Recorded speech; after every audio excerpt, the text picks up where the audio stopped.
This is All of It on WNYC. I'm Allison Stewart. One battle after another. Director Paul Thomas Anderson won Best Picture and Best Director at the Oscars. Sinners director Ryan Coogler won for Best Original Screenplay. Both won Oscars for the first times in their careers. Best Actor winner Michael B. Jordan thanked the Black Giants of Hollywood and for executives for taking a chance on Sinners. I want to thank Warner Brothers. I want to thank Mike and Pam for believing in this dream, this vision of Ryan Coogler, and betting on the culture and betting on original ideas and original artistry. And you're an amazing person. I'm so honored to call you a collaborator and a friend. And you gave me the opportunity and space for me to be seen. And I love you too, bro. Love you to death. History was made at this year's ceremony. Autumn Duran-Arkapaw became the first woman to win Cinematographer for Sinners, and the song Golden from K-pop Demon Hunters became the first K-pop tune to win Best Original Song. Hamnet star Jessie Buckley became the first Irish actress to win Best Actress, and presenter Javier Bardem, the Best Documentary Feature and Short winners, all shared pointed statements against war and school shootings. And Sean Penn didn't show up, even though he won an award for Best Supporting Actor. Let's get into it with Louis Virtel, co-host of the Keep It podcast and Oscar aficionado, is joining me to talk about the night's biggest moments. Hey, Louis. This is what I'm on earth to do. I'm thrilled to be back here. Hi, Allison. And by the way, Jesse wanted to say that he loves you. I love him too. And also, I'm a writer on Jimmy Kimmel, and we spend our time doing fake Truman Capote impressions for each other just anyway. So to hear him do it so brilliantly is fabulous. He's the best. Hey, listeners, we want to hear from you. What did you think of the Oscars? Who you're most excited to see win? Our number is 212-433-9692, 212-433-WNYC. It was really quite a competitive year for the Oscars. Which wins were you most excited to see last night? Uh-oh. Oh my God, there were so many I was excited to see. I mean, honestly, the races intensified right up until the end, which rarely happens at the Oscars. We usually see people, storm to victory. A couple years ago, Da'Vine Joy Randolph. I wouldn't be surprised if that were the most awarded single role in history. You're just waiting for these people to get the crowning achievement, get the Oscar at the end. So I was really just excited to see, and this sounds vicious of me, but the bloodbath of it all. Like somebody was going to leave disappointed since several different people were promised the wins at different points, Conan returned to host the Oscars for a second year in a row, and he began his opening monologue warning that the show might get political for some people and recommended anyone who's uncomfortable to watch an alternate version of the show, alluding to Turning Points USA's All-American halftime show. Let's listen to Conan shouting out Hamnet during his F1 monologue. In Hamnet, William Shakespeare's wife Agnes gives birth by herself in the woods, or as we call that here in America, affordable health care. Yeah. Too real for you, huh? All right. F1, I loved F1. A popcorn movie, it was great. F1 was terrific. Yeah. F1 is up for Best Picture. It's the story of a race car driver who finally wins after deciding to go faster. So, Louis, how would you rate his performance this time around? Well, it's interesting. I love some of the jokes. And actually, in the recap of all of his best jokes, I haven't seen my favorite one much, which was at the beginning of Hamnet, a message comes on the screen explaining that the names Hamnet and Hamlet were used interchangeably. That's when I knew I better buckle up. Like that level of just dry, like that droll take on a movie is what I want from Conan O'Brien. He's like, his thing isn't really damning. Like someone like Tina Fey and Amy Poehler, they get up on stage and they're like sticking daggers in people and in such a fun way that's so memorable. But Conan, I think, is very affable. And so I like the jokes that played most into that. I actually kind of thought he seemed more nervous this year, which surprised me. That surprised me as well. Also, there were quite a few recorded bits, which I thought was kind of interesting. Correct. But some of those really worked. I really like the Jane Lynch interruption, the dystopian YouTube world we'll be entering when it comes to the Oscars in the future. And she played that so brilliantly too, with the harshness I expect of Sue Sylvester from Glee. It was interesting. PTA, Paul Thomas Anderson, he was the director of Magnolia, Boogie Nights, Phantom Thread, just to name a few. It's hard to believe this is his first time winning an Oscar. Why do you think that was important that he actually won the Oscar for this particular film? Well, to be honest, I don't think he's ever made a bad movie. You know, if you go all the way back to like Hard Eight, like there's so much potential even in that first movie, let alone like all the incredible characters he's given us over the years. I truly think his signature achievement is that almost any character in any of his movies could be their own movie. And I can't say that for almost any other director. And so for it to finally happen here, one feels inevitable, but two, I would compare it to Scorsese winning for The Departed in that it's just a very well done whiz bang feature. You know, it's like it's a brilliant action movie. There are like contemporary things going on in the movie, but I think what people love about it is the slickness of the entertainment. So I think it's just a really it's a hard film to deny because you're so gripped by it the entire time. It's so engrossing. It's interesting because this was the first year that casting had a category. Why do you think it's important to recognize the role of casting? Well, I think everybody watches a movie and has the opinion afterwards. Like if the ensemble is functional and fabulous and there's lots of characters you wouldn't have expected or performances you wouldn't have expected, you're like, God, who put that together? So I think it sort of takes this amorphous thing we're always thinking about, which is how did this come together, and puts a word to it and puts an accolade to it, which, and seeing that speech last night, I thought that woman gave an incredible face to the casting world. Like that woman felt like somebody who cast you and was like, "Can you do that again? Send it another self-tape." Well, let's let people hear her. One battle after another, casting director Cassandra, hope I get this right, Kulakundis. Let's listen to her speak about winning the One Battle After Another Casting Directors Award. Wow. Okay, I have to obviously thank the Academy for even adding this category and for the casting directors that fought tirelessly to make it happen despite everything in their way. I dedicate this to you and to the casting directors who never got a chance to get up here, who didn't even get a chance to get their name on the movie. So there, for you guys. When Paul Thomas Anderson calls you, you enter the PTA Witness Protection Program and you literally don't talk to your friends and your family unless they have somebody that's right for the movie. And I put them all to work, and I get mad at them when they haven't provided. And I have to thank all the crew, who I'm in all of your departments, whether you like me or not, whether it's locations, who really hates me, stunts, production design, art directors, yeah, everyone. And editors, obviously, thank you. But like, this is a thing. And I just thank you for 10 movies. We've done this for over 30 years. Like, we grew up together, I guess, and this is freaking insane, and I have one before you, which is also crazy. Hi. So, yeah, I hope you get one tonight. Yeah. She really explained well what a casting director does. She's up in everybody's business. Oh, no, she said, and I'll name the people who dislike me. And that's how the movie gets made. It's like, no, you are fearsome. I believe you. Recapping last night's Academy Awards with Louis Virtel, co-host of the Keep It podcast and an Oscars historian. Listeners, we want to hear from you. What did you think of the Oscars? Who you're most excited to see win? Any movie or performance you wish had taken home an award? Our lines are open. 212-433-9692, 212-433-WNYC. This text says, I was sad The Secret Agent didn't take an award, but not mad at the ones who did. It was so competitive, and Michael B. Jordan's performance was extremely deserving. People from Recife should take the award for best fans and cheering. What did you make of The Secret Agent? It was that was an amazing film. Well, also, that's a movie where there are actually a few movies that struck me this way this year, where it's ambiguous throughout. You almost don't know what's happening, and then at the end, you feel so satisfied. Like the movie delivers in ways you cannot anticipate even watching the rest of the movie. I actually was rooting for The Secret Agent to win the casting award because the amount of characters in this movie that aren't in any other movie that put you right in the time and place of this movie. I mean, like no movie had time and place like Sinners or like The Secret Agent this year.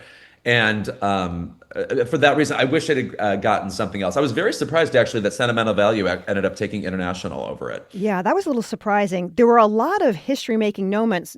We talked about K-pop Demon Hunters winning Best Original Song, the first K-pop song to win. Sinners' Autumn Duran Arkapaw became the first woman of color and the first woman, period, to win for Best Cinematography. What do some of these historic wins, what do they highlight about Hollywood and the Academy's interests and where filmmaking is heading? Well, honestly, like they strike me a little, I don't want to say depressing, but a part of me thinks like, how can we still be having firsts? Yeah. You know, it's like when like SNL announces they finally have their first, Latina cast member or something. I'm like, well, it's been going on for 50 years. How is this possible? So I think it just highlights that, for the most part, I'll say like white people making movies are by and large still listening to each other. And that like when you finally get these, minority producers or actors or performers stepping up and making big splashes, it's like that is still an act of defiance. They have to defy people in order to succeed. Let's talk to Marcia in Queens. Hi, Marcia. Thanks for calling All of It. You're on the air. Oh, hi. Thanks for taking my call. I think that Conan, the host, was nervous because of all the threats that were made against the Academy. I can't think of anything out of it that it could have been, because he's been a host for many years, and he's never shown that kind of nervousness before. That's interesting, talking to a writer for Jimmy Kimmel about how a host or someone who's in one of these situations can find themselves caught between politics and their job.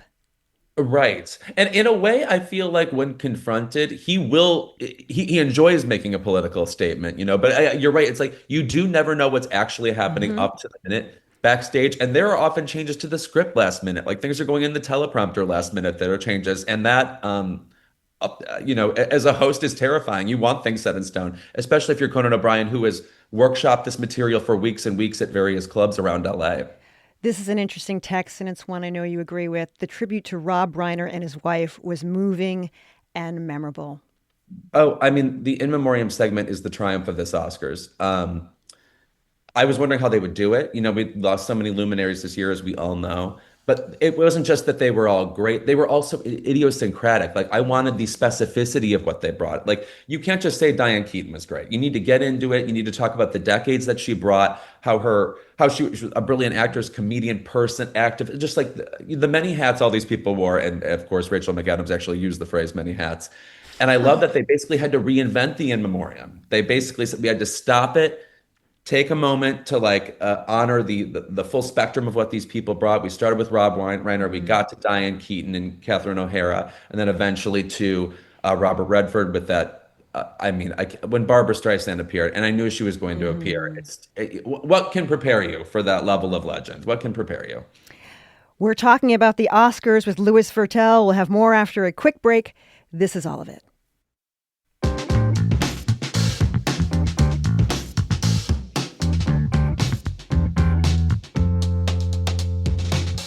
You're listening to All of It on WNYC. I'm Allison Stewart. My guest is Louis Virtel. He's the co-host of the podcast Keep It and an Oscars historian. That's what we're calling you. I've decided you're already a historian. I better be at this point. You better be. I want to read this to you, this text that we got. It says, terribly disappointed. For months, I dreaded that one battle after another would spoil the night for Sinners. Sinners is the vastly more interesting, multi-layered and original film, but the Oscars keep awarding white men with guns because any invitation to confront actual complexities of America's issue is too scary. Sinners, a truly exceptional, revolutionary, and open-hearted film, was robbed in so many categories by the totally average, pat-on-the-back, performative, political one, Battle. Woo! That person's got a beef with one battle. Putting on your hat objectively, did One Battle deserve Best Picture? First of all, I just want to say about the person texting, this is who I want to be talking about the Oscars with. It should be this intense all the time. I just want to say. Yeah. Honestly, for me, and look, I'm just some gay guy. This is not particularly a movie year I'm going to reflect on as like some of my favorite movies. Personally. I just felt like it was a lot of like action movies. It was a lot of what I would call boy movies, really. Did it deserve it? I mean, I think a lot of the performances in One Battle After Another were fabulous. And I have to say the same thing about Sinners. I would say that I think there was a general richness to Sinners that I preferred if we're comparing the two movies. But I do think that I don't know what I would have picked overall, actually. If I had to pick a Best Picture winner, I might have picked I mean, like, I thought Marty Supreme was also really entertaining too. So I'm almost sorry to have to pick that one, but I do think that when the time comes when it's the 100th anniversary of the Oscars or whenever they do a film montage of great scenes in films, that one scene from Sinners, the dance scene for I Lied to You, which brings the past and the future and the present together in one image, will be in montages forever. I do think yes. that. Well, also that's the part of the movie like that elevates it to the kind of fantastical. It expands the idea of cinema within the movie, and I did love that. I also did feel it was lightly on the nose, like I was watching an opening montage of So You Think You Can Dance. I did think that, but but again, like there are so many performances in that movie that were great that we don't even talk about. Like I thought Haley Steinfeld was amazing in Sinners, and like she got nothing this award season.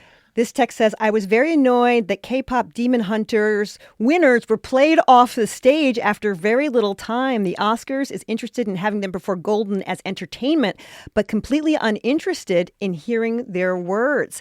How did you feel about them playing them off stage? Now, I think I have a pretty good memory for this. I don't remember anybody played off that abruptly before. I mean, it was like a thud. Like the entire. I was with a room full of Oscars aficionados, eggheads like me. And we like clutched our hearts. Like it was astonishing, and it was such a historic moment too. So it was just unthinkable. I didn't expect that of the Oscars, honestly. Let's go to Nora. Nora's calling in to all of it. Hey, Nora, thanks for calling. Hi, thank you for taking my call. I will say I like to watch the Oscars every year because I like to see these artists who've sometimes poured years into projects. You know, the odds are so against we artists. I like that part. But has anyone else mentioned the closing scene in which Conan O'Brien gets tricked into thinking he's been named host for life and then gets gassed in his office and dumped? At first I thought it was in a garbage chute, but you see a flicker of flames. I mean, I was just shocked by that. I don't see that as funny at all. Thank you for calling in. That was a callback to one battle after another, right?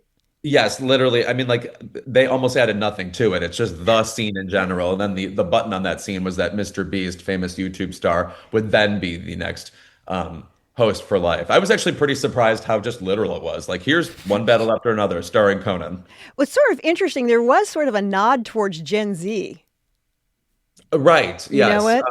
And there should be one, but I like this ceremony old school. So You like it old school. Why? That's the nibble they get. So that's interesting. Why do you like it old school, the Oscars? I just think that's the thrill of the Oscars, that like it harkens back to, old school glamour, and we have these unbelievably talented stars who, in these performances, like belong in the same canon as all the people Michael B. Jordan mentioned, for example, Sidney Poitier, Halle Berry, the years and years of stars we've had. And so I just like that overall, like the most exciting thing about this is you're seeing people whose names they win and they get added to a list that goes all the way back to Janet Gaynor, that goes all, the Claudette Colbert's and the Betty Davis's and Vivian Lee's and all that, and that we're continuing a heritage and making the heritage better, frankly. Let's talk to Taylor on line 2, calling in from Manhattan. Hi, Taylor. Thanks for calling all of it. You're on the air. Hi, thank you. I had a question for our guest. So I saw, most of the nominated movies, but for me, No Other Choice was definitely my movie of the year, but I know that it didn't receive any nominations. So I was wondering if our guest had any thoughts or tea about that. Well, I mean, I think about campaign dollars. I think about how much campaign financing goes into these things, really. No, like I'm surprised like The Secret Agent got that far. You think about like who's really propelling these things, and you really depend on arts connoisseurs to like make their opinions known about what the most important, prescient, urgent films are in a given year to sort of like propel the ceremony where it needs to be. And sometimes we just get the most entertaining movies who win Best Picture. And I have to say, in general, and I think this is true for most deep Oscars fans, I don't know that most Oscars fans really stan, as we say, Best Picture. I feel like our favorite categories tend to be things like original screenplay, or they tend to be things like even some of the technical categories, because that's when we get the, most sort of interesting winners. Well, that's interesting because Guillermo del Toro's Frankenstein, it had 3 wins last night in hair and makeup, production design, and best costume design. Why did this film stand out to you? Well, I think it's just it looks the artiest. You know, if I'm going down an Oscars ballot, and let's say I'm voting quickly, as some of these people might have been, that might be an easy decision to make. You know, you look at Frankenstein, you're like, oh, you remember how Jacob Elordi looks. You remember the vast venues this place goes. You know, it's like the movie starts in Danish, and then like we go into his laboratory, etc. I actually didn't love the production design of Frankenstein. As I said on the podcast, I felt his laboratory looked like a Frankenstein escape room, like just everything you expect in it. That's really funny. This said, why didn't Sean Penn accept his award? I thought he was very deserving. I loathed his character. I was crazy impressed. Yes. Pardon me. We're having computer difficulty. I'm back. You're I back. apologize. Oh, yes. Oh. Yes. Well, it's interesting. Sean Penn, when he gave a speech for winning, when he won for Milk back in 2009, that was the ceremony. He was funny, but also like a bit off color. Like there's something about him that is just generally uncomfortable with audiences. And I don't know where he's coming from not coming to this ceremony, but I would have liked to hear him give a Joe Pesci style 3 or 4 word speech and walk off. That would have been lovely. But at the same time, because he wasn't there, we had more time for other things like that great tie in the short category later. That was amazing. Yes. Because you saw when Kumail said it, at first you're like, is this a bit? Yes. And there's only been, I believe, 7 ties in Oscars history, most famously the Best Actress tie between Barbra Streisand and Katharine Hepburn for Funny Girl and The Lion in Winter. But no, a tie is so baffling. You're conversing with everybody like, was it really the same number? Is there a 5-vote swing? Like you're trying to figure out how it's possible. What did you make of all the reunions of casts last night? I feel like that's a standard of award shows now. You can basically expect reunions when you go to these things. That's what most of the effort, I think, behind the scenes with bookers goes into. Like, how can we craft a moment that feels fresh and yet also is recognizable to viewers at home? Like, oh, they remember that movie, or they remember those people hanging out together. I was saddened that Wendy McClendon-Covey, hilarious in Bridesmaids, was not part of the Bridesmaids reunion. But then she posted on social media that she allegedly, or she says herself, had a neck lift and couldn't be there. So I'm like, okay, great answer. Well, while we're talking about it, let's listen to the cast of Bridesmaids celebrating 15-year anniversary. We are so happy to be back here to present the Oscar for Best Score. Now, a film's score helps us to feel. It invites us into a world. Sorry, what's happening? Oh, what are these? Are these notes?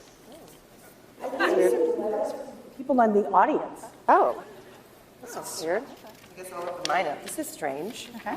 Well, mine says, first of all, you ladies look extremely beautiful tonight. Oh, that's nice. Oh, thank you. You're all aging well. Signed, Stellan Skarsgård.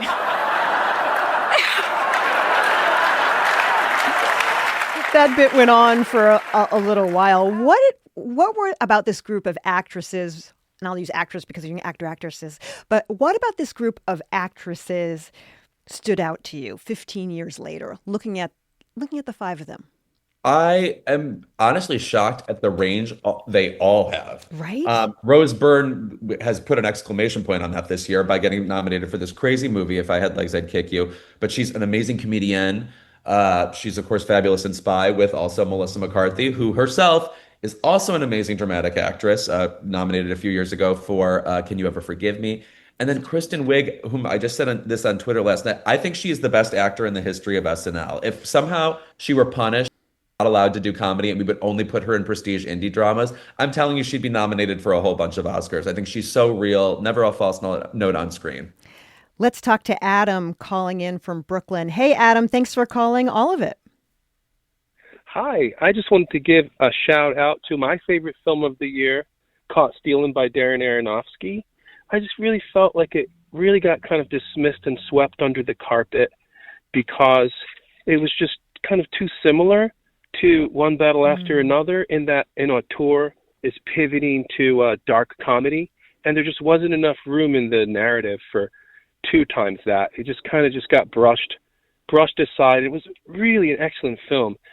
I'm not saying it was better than One Battle, but it was on par, at least for me. I love both directors so much, you know. Thank you so much for calling in. Yeah, somebody who couldn't stay on the line was surprised at how sort of vicious and how competitive, maybe competitive is a better way to put it, it can be, the campaigning for Oscar season. Can you speak to that a little bit?